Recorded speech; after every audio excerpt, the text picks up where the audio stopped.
I'm Dr. Mark Lorenzato, and this is the short video about narcotic use.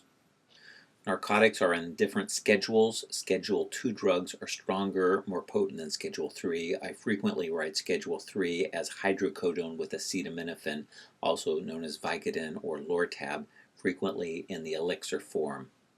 This has to be written on a special script or phoned in from the clinic or faxed from the clinic.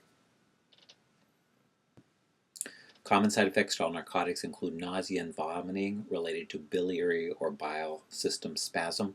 Constipation is by far the most common one I see that is very problematic. It can include paralytic ileus or stoppage of the movement of the intestine, which can result in rupture of the intestine. This is a very real problem.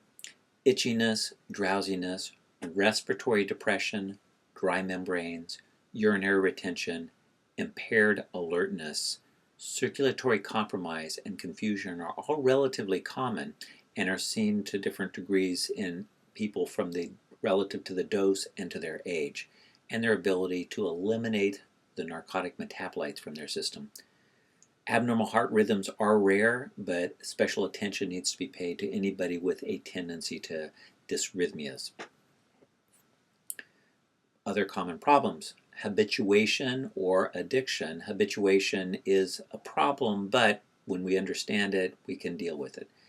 Euphoria and dysphoria, or a sense of elation and a sense of sadness or bitterness or negativity, are problems due to the stimulation of the receptors in the brain.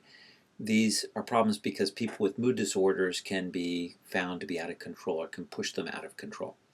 Dependency is not uncommon. This may or may not be a problem depending upon the situation. Tolerance is the need to take a higher dose to get the same analgesic or pain management effect. All narcotics have this. This can be avoided by not overusing them, using them sparingly. Psycho-emotional dependence and psycho-emotional growth stunting or growth retardation, growth blunting can happen. As people are on these medications for a long time, they can fail to interact in healthy emotional ways, and perhaps their brain are actually stopped from integrating their emotions. Symptoms of withdrawal include cravings, chills, cognitive impairment, diarrhea, abdominal pain, general pain and headaches, anxiety, and sweating or diaphoresis. These are all problems that are sort of the opposite side of what a narcotic does. It will treat all these things. Common uses of narcotics including short-term for pain management or cough suppression, surgical management in order to keep the body from reacting, for chronic pain management problems, as an adjunct to the management of other medications for diarrhea. Imodium is better just if diarrhea is the sole symptom. And it can be used as an adjunct for stimulatory states to manage the stimulatory state of a mania, for instance, to let somebody sleep. There are various doses I usually write for either 5,500 or 5,325, but there are other doses of acetaminophen, of hydrocodone with acetaminophen. As adjuncts, hydroxyzine at 25 milligrams, 1 to 2 every 8 hours can be used for nausea, or as I said, over-the-counter diphenhydramine, 25 milligrams, 1 to 2 every 4 hours is needed for nausea.